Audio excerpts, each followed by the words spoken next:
queridos amigos, irmãos, façamos nossas rogativas para que Jesus permaneça em nossas mentes e em nossos corações na noite de hoje. A temática que vamos trabalhar na noite de hoje é uma temática de cunho moral.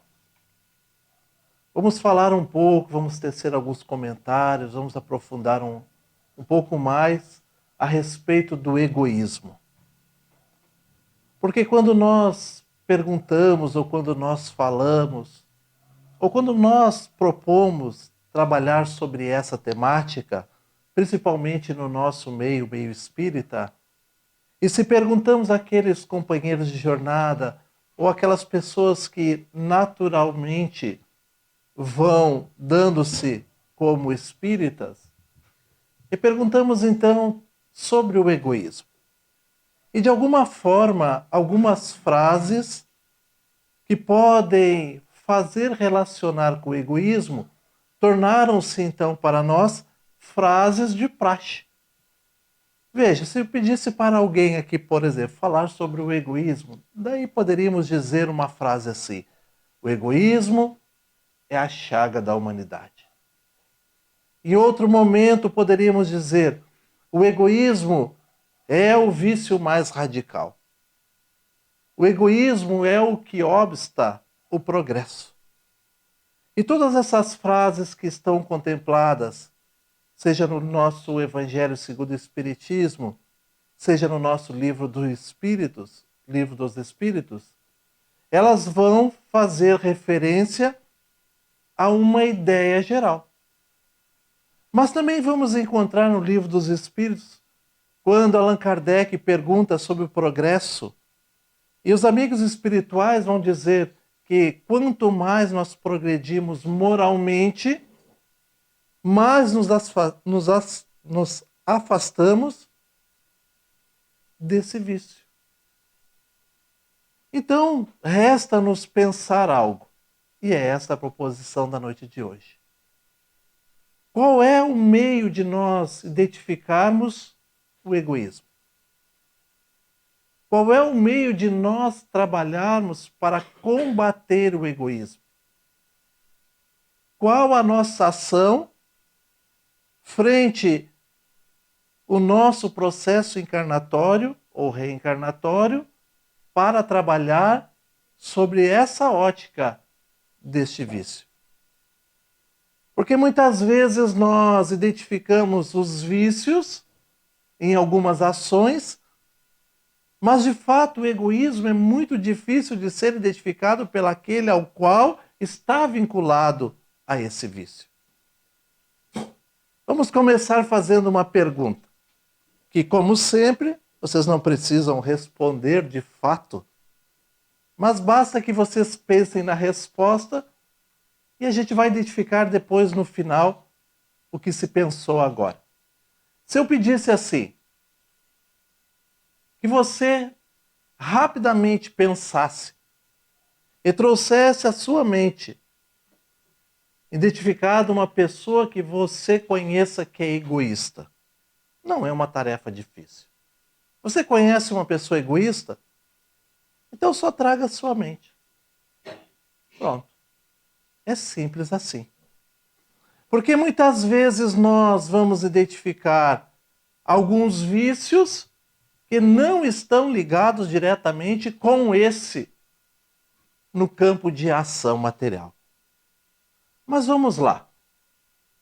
Nós vamos encontrar aqueles que biografam as vidas das pessoas um comentário muito interessante. A nossa madrezinha de Calcutá, antes ainda de se tornar aquela que representa todo o bem, toda a caridade, tinha por hábito sempre andar no entorno do prédio onde ela ficava. Logo que começou a fazer os seus votos, ainda uma freirinha muito tímida, ela estava ali e era por hábito dar a volta todos os dias, não apenas no prédio, mas num conjunto de habitações que formava quase uma quadra. Observava tudo.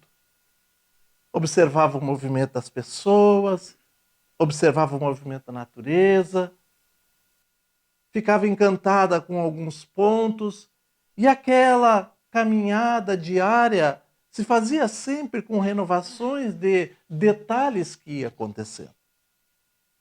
Numa certa parte, era onde colocavam ali alguns elementos, algumas coisas que depois eram retiradas porque não mais usadas eram. Nesse dia específico, conforme a narrativa, caminhava ela e ouviu então um choro. Um choro que era lamentoso. Um choro que era contínuo. E começou então a procurar, uma vez que identificou aquela voz, mas não conseguiu perceber de imediato de onde vinha. Então foi buscando através da própria audição o local, identificou ali naquele onde tinham várias coisas para serem jogadas fora, uma senhora. Uma senhora que estava ali. Era ela que estava agora com esse choro de lamento. Era ela que estava produzindo incansavelmente aquela tristeza.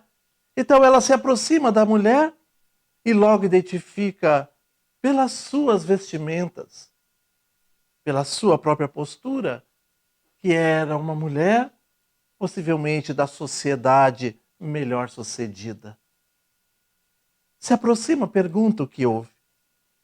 E depois de alguns breves minutos ainda, em que manteve aquele soluço, em que manteve aquele choro, em que manteve aquele lamento, a mulher conseguiu começar a falar com a nossa madre.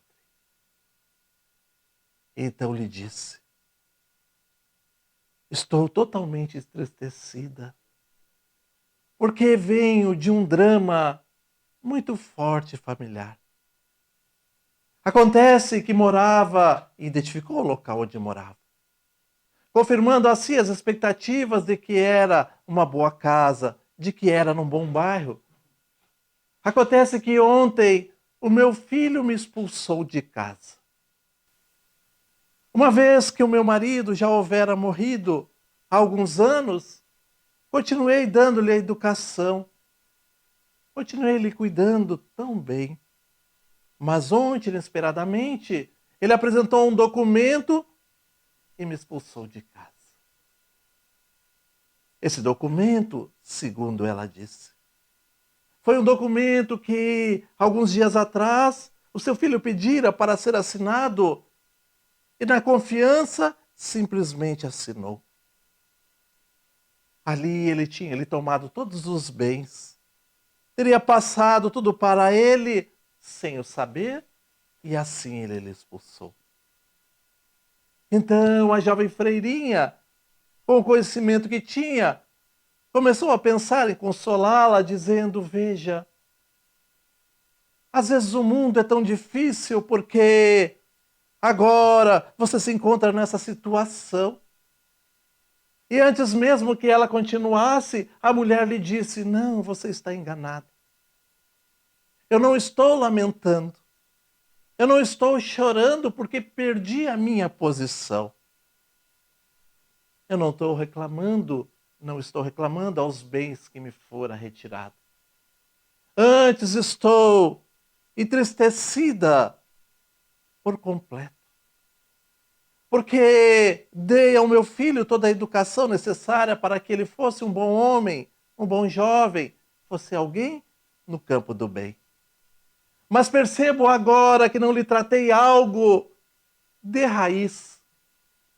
Em função do egoísmo, ele fez isso para comigo. E choro por isso. Choro porque não consegui identificar que ali era alguém que trazia essa raiz egoísta e que se fez na primeira oportunidade que teve. E encerra aqui essa pequena história. É um viés. É uma via. É um meio de nós pensarmos no egoísmo.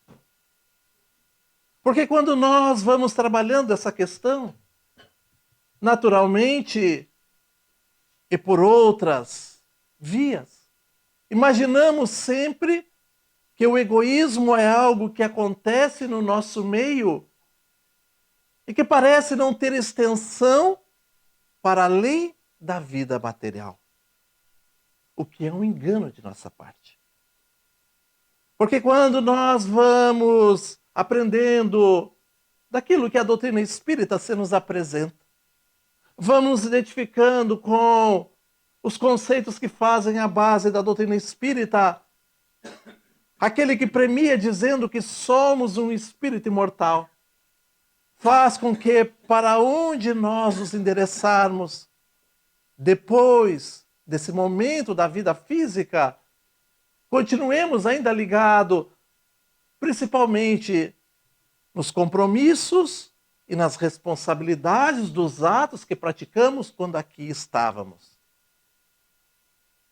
E apesar de nós parecer que esquecemos temporariamente esse mal moral, ele já vem estudado desde muitos anos por muitos pesquisadores.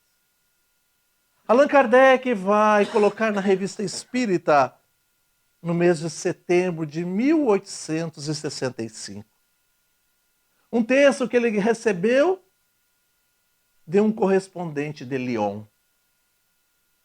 e que merece que nós pensemos nele. Porque vai dizer que o grupo de Lyon tinha entre seus membros um homem que morava com sua tia. Tinha uma vida praticamente normal. A tia tinha para com eles os cuidados. Aqueles mais refinados tratavam-o como um verdadeiro filho. Ele, de sua parte, amava muito a tia também. Mas, particularmente, tinha uma ação que ele costumava não fazer.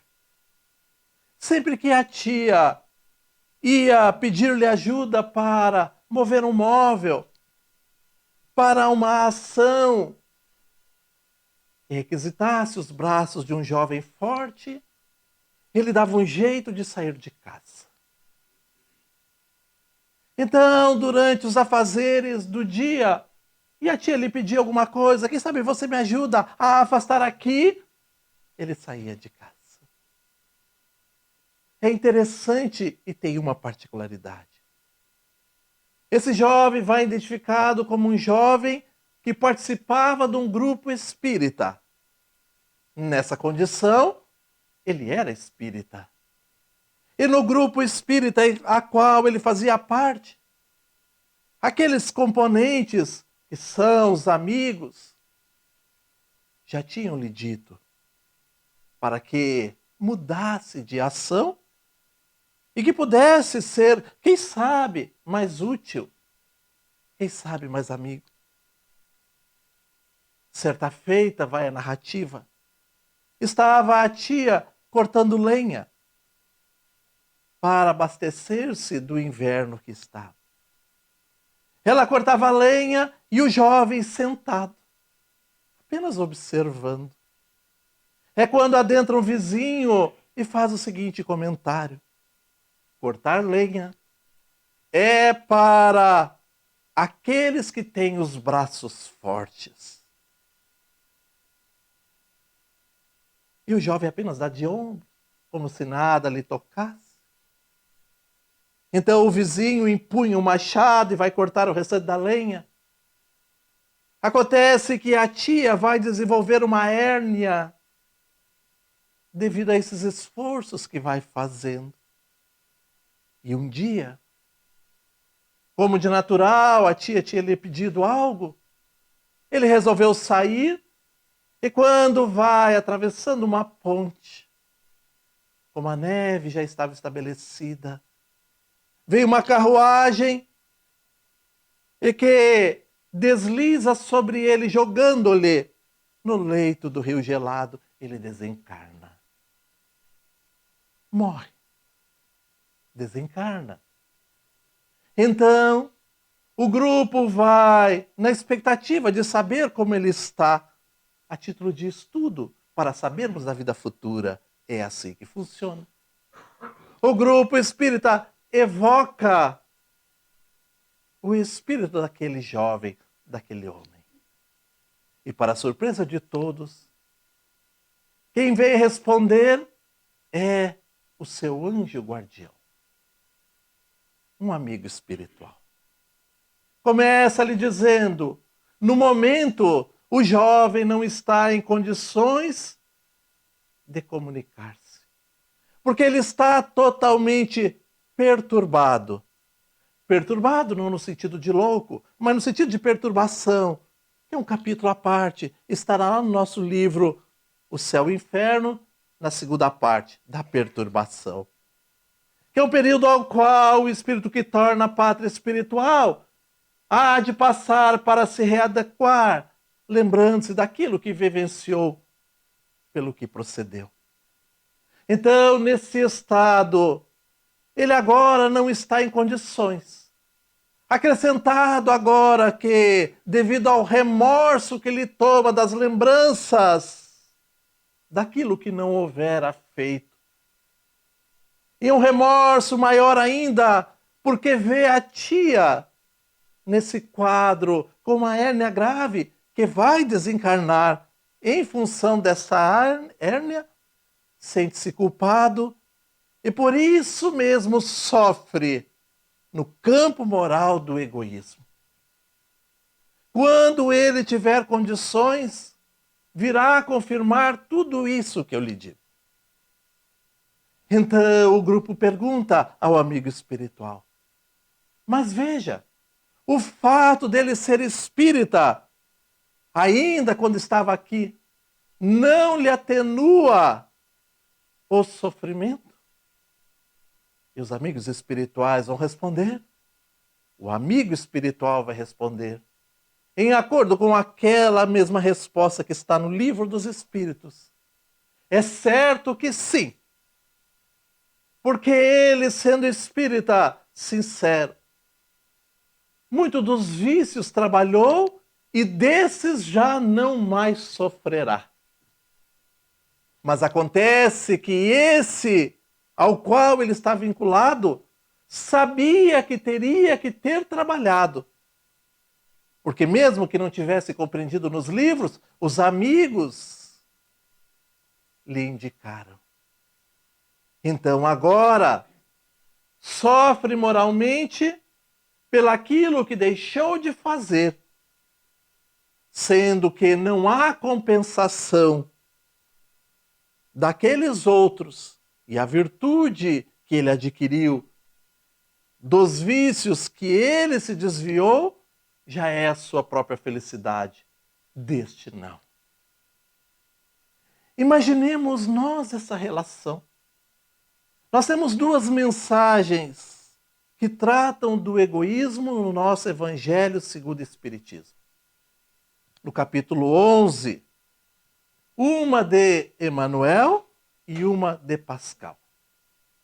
E cada uma delas vai apontar aquilo que nós queremos trabalhar na noite de hoje. Para poder identificar o egoísmo em si, é preciso duas ações. É preciso ter coragem e é preciso ter esforços. Veja, parece que são palavras que a gente vai utilizando. A gente fala de egoísmo, fala de caridade, fala de coragem, fala de esforços. Mas cada uma dessas palavras vão trazer ações ou reflexos de ações que nós deveremos ter. Por que o Espírito fala que tem que ter coragem? Porque contraria todo o nosso interesse saber dos nossos vícios. Não queremos saber. Inclusive, Podemos confirmar isso quando pensamos. Detestamos quando alguém identifica um vício em nós. Detestamos. Quando alguém nos diz assim, por exemplo, uma pessoa amiga de nossas relações, porque são eles que nos dizem, muitas vezes, porque aqueles que não são das nossas relações podem dizer, mas nós não ouvimos. Então vem um amigo e diz assim, nossa, você agora está fazendo isso, fazendo aquilo, você está muito orgulhoso, hein? E a gente já corre. Não, como assim estou orgulhoso? Quem é você para dizer que eu estou orgulhoso? Por que você acha que eu estou? Só porque eu fiz isso, eu fiz aquilo, eu fiz... Então a gente não gosta de identificar. Imagina que para poder identificar o egoísmo, temos que ter a coragem de saber que somos. Se não gostamos nem que os outros digam, que é para não identificar, imagina que nós teremos que buscar em nós mesmos este mal moral para poder trabalhar. E não adianta, porque frente à lei divina e aquilo que é colocado na consciência de cada um de nós, mais cedo ou mais tarde identificaremos. Mais tarde virá vinculado com o sofrimento moral de não ter identificado mais cedo. É o caso desse jovem. Mais tarde terá ainda o remorso de ter sabido que poderia ter feito algo em si e não o fez. Mais tarde virá a responsabilidade de conhecer que poderia ter, sim, tido a coragem de verificar no seu íntimo seus atos para poder trabalhar e negligenciou. Ou se deixou levar pelo vício da preguiça, pelo vício do comodismo ou qualquer outra coisa. Por isso que o Espírito fala que tem que ter coragem. Porque quando nos identificamos, aí nós somos aquilo que nós precisamos trabalhar. E no segundo momento ele fala em esforços. É uma questão também que está colocada no nosso livro dos Espíritos. Poderia o homem já sentir felicidade nessa própria existência? Ou pelo menos parte dela? Sim. E para isso precisaria emitir esforços. Ah, bem eu sei. É exatamente isso que lhe falta. A vontade de perseguir esses esforços. Porque veja, quando nós falamos dos vícios materiais, nós já temos um exemplo. Como os nossos esforços são parcos, poucos. Às vezes a gente ouve, agora está chegando perto do final do ano. Certamente lá depois do ano novo, a gente vai lembrar aquelas velhas promessas que muitos fazem para vencer vícios materiais. A pessoa diz assim, não, eu só vou fumar até 31 de dezembro. Depois, não fumo mais. E parte numa cruzada verdadeira. Dia 1º, dia 2, dia 3, dia 4, dia 5. Dia 7 já está enfraquecido. Dia 8 já começa a reclamar das pessoas. Ó, não fuma perto de mim, senão eu não vou resistir. Dia 10 ele já não lembra mais. Ah, afinal de todos vão morrer mesmo, então tudo bem. A pessoa faz um planejamento para se regular na alimentação, porque ele fez um processo onde o médico lhe disse, você tem que se reeducar, senão você morre. Nossa, se eu vou morrer então, não. Então a pessoa já sai caminhando, sai correndo, já cuida, só come alfacezinha, só come couve, só... Depois de uma semana, ai, que saudade daquela gordurinha. Ai, mas a carne é fraca, eu acho que eu não vou resistir. Ai, eu só vou dar uma provinha. Mas já que eu provei, vou comer uns 2 quilos logo, porque... Mas também não adianta, se eu como, não adianta eu correr, então já não corre mais. E morre. Opta por morrer. Porque lhe faltam os esforços. Porque é contínuo. Quando há um planejamento de mudança, ele não se dá de forma mágica. Ela vem unida dos esforços e da vontade. Então aquele esforço inicial que foi através do pequeno drama, a gente parece que vai, mas não vai adiante. Imagina os morais. Porque os morais é aonde a gente vai se justificando. Porque eles dizem respeito somente a nós. Não tem ninguém que nos aponte de fato qual é o nosso defeito moral. Não tem. Porque ninguém sabe exatamente da vivência de cada um de nós. Pode ter vivência de atos diários, mas como a gente de fato é, não tem como identificar. Então os esforços são silenciosos. E o Evangelho vai dizer que quando nós vencemos um vício, uma imperfeição, não tem testemunha.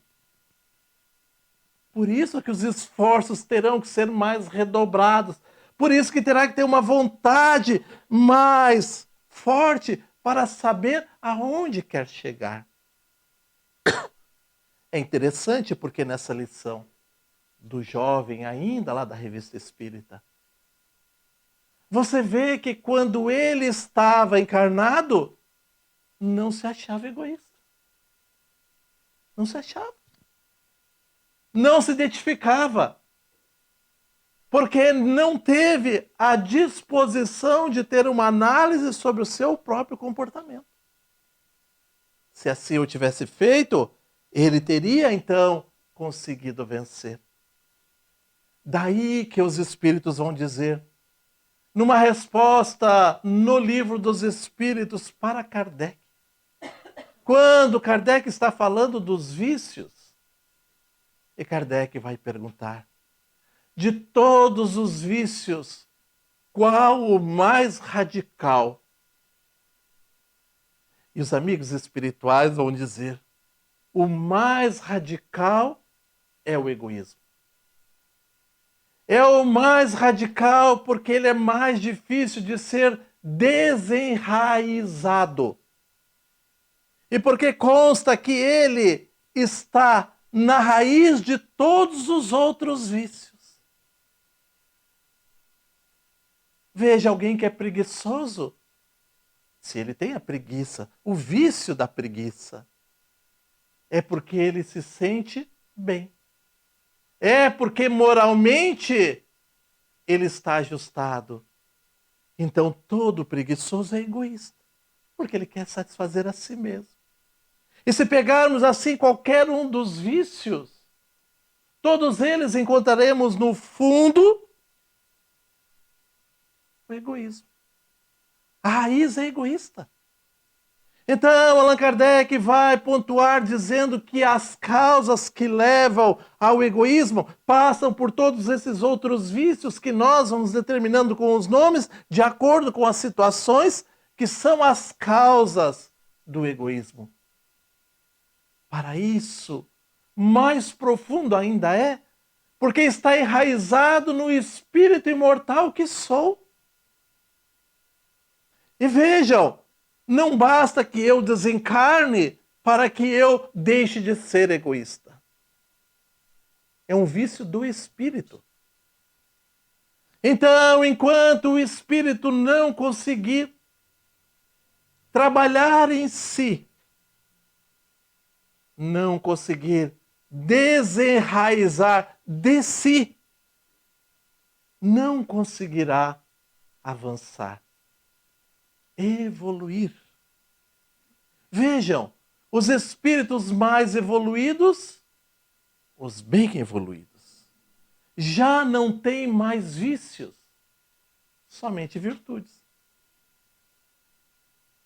Podemos identificar em todos aqueles que passaram aqui, mas o exemplo melhor é de Jesus.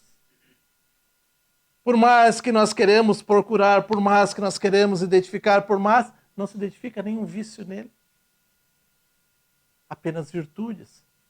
Porque uma vez que haja vivenciado ao longo do processo evolutivo, também ele desvencilhou-se desenraizou de si aqueles vícios. Então, na segunda mensagem pascal, vai apontar 3 caminhos para combatermos o egoísmo. É claro que tradicionalmente a gente diz assim, para combater o egoísmo, seja caridoso. Ok. Veja, uma vez que eu já não for mais egoísta, eu só vou ser caridoso. Porque é a antítese do egoísmo é a caridade. Mas se eu pedir, por exemplo, seja caridoso, o que isso representa? É muito amplo, porque vai depender do entendimento que cada um de nós tem sobre a caridade. Certamente alguém perguntaria aqui, conforme a irmã Rosália, no nosso evangelho, mas nós estamos falando da caridade moral ou da caridade material? Já é 2 tipos diferenciados. Então, Pascal dá um outro caminho para podermos trabalhar. Diz ele, primeiro, ser caridoso para com todos. Veja, dentro do processo da caridade, tem a benevolência para com todos. Ele está dizendo ser caridoso para com todos. Ser caridoso para com todos é observar os mínimos detalhes daqueles que estão em nosso entorno. Como a gente faz muitas vezes com aquele que nós queremos mais. Nós identificamos melhor. Nós enchemos de mimo. Mas com o outro a gente nem olha.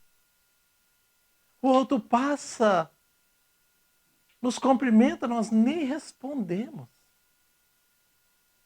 Quiçá olharmos para o outro em algumas situações. Muitas vezes pensamos em grandes atos, em grandes atitudes, mas não observamos aquele que está do nosso lado, que bastaria olhar e já encontraríamos ali uma fonte de trabalho no campo do bem. Ser caridoso para com todos. Sem distinção. Esforçar-se para não atentar ao olhar de desdém do outro. Parece uma bobagemzinha. Mas muitas vezes nós somos pegos pela essa indiferença ou pelo desdém de alguém. Porque como nós nunca somos atenciosos totais com todos, também estamos acostumando a aceitar que não tenham atenção conosco. Mas quando estamos vivenciando a problemática do dia a dia, reclamamos. E quando reclamamos, geramos em nós, afloramos em nós vícios que ainda tem e que nos impulsionam ao afastamento. Está se desfazendo de mim?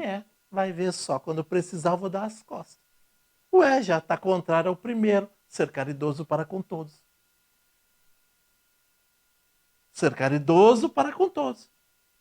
Inclusive para aqueles que muitas vezes nos identificam em situações que nos colocam ao par dos olhos do desdém. E terceiro, deixar a Deus o encargo de fazer toda a justiça. Eis um vício a ser vencido por nós. Para poder nos aproximar do trabalho de combater o egoísmo que ainda consta dentro de cada um de nós. Porque não raro somos aqueles que queremos fazer ou ver a justiça. Veja, quando identificamos um egoísta, ele nos fere. Ele nos fere. Foi o que aconteceu com um vizinho lá. Olha, esse trabalho aí não é para essa senhora, é para um homem forte. Nos fere. Olha, essa ação aí não está legal, isso aí não é assim. Nos fere. Nos fere porque se não está ligado diretamente com o ato que diz respeito a nós. Se ele não está se colocando contra nós, se ele não está participando nada contra nós. Fere porque nós identificamos da necessidade de trabalho, porque nós queremos fazer justiça. Você é egoísta? Você vai ver só, um dia você vai precisar e Deus não vai lhe olhar. Como diz Jesus, quando julgamos, nos comprometemos. Como não temos o olhar sobre todas as relações que dizem respeito à existência de cada um de nós, não estamos, então, a par do julgamento, senão o nosso próprio. E aqui ele diz para deixar ao encargo de Deus fazer toda a justiça. Quando nós vamos agindo assim, os nossos olhares, os nossos sentimentos vão sendo apontados para o caminho libertador, que não impressiona, mas que age. Que não discute, mas que segue. Que participa sem cobrar resultado ou qualquer outra questão. É tão forte essa relação, porque o egoísmo pode se dar de pessoa para pessoa, pode se dar de nação para nação, pode se dar, inclusive, entre encarnados e desencarnados, entre os desencarnados e suas nações. Dizem os amigos espirituais. Com razão, porque já conhecem da essência de cada um de nós. Que tudo que nós queremos, de fato, é nos livrar dos vícios, das imperfeições, para viver em paz.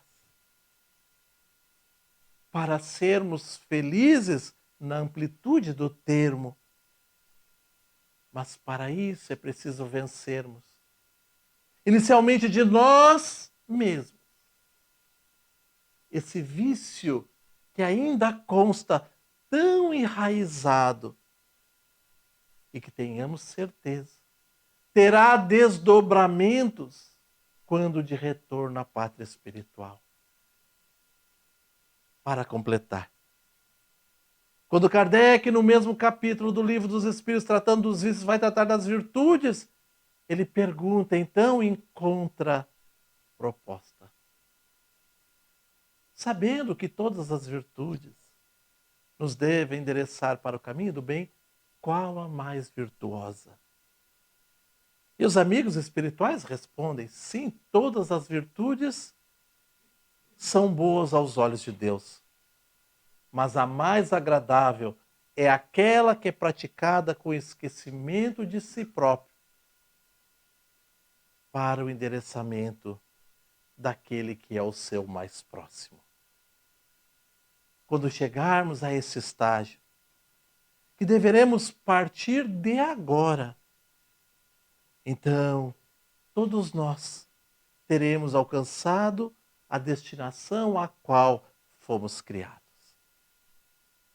Teremos vencidos de nós mesmos para conosco e habitaremos, desde quando compreendermos, o estágio que compreende dos espíritos mais evoluídos. Esse vício há que ser combatido. O Espiritismo nos mostra os meios de o fazê-lo, mas quando nos mostra os meios, também nos coloca sobre a nossa consciência as responsabilidades e aponta os compromissos futuros pelos atos que fizemos ou que deixamos de fazer. Vício radical. Vício que obsta, que tranca o progresso de todos nós. O egoísmo. Para encerrar, então, eu vou voltar à pergunta. E, de novo, não precisa que respondam, porque o nosso computador, ele capta aqui, depois a gente vai ver os dados finais.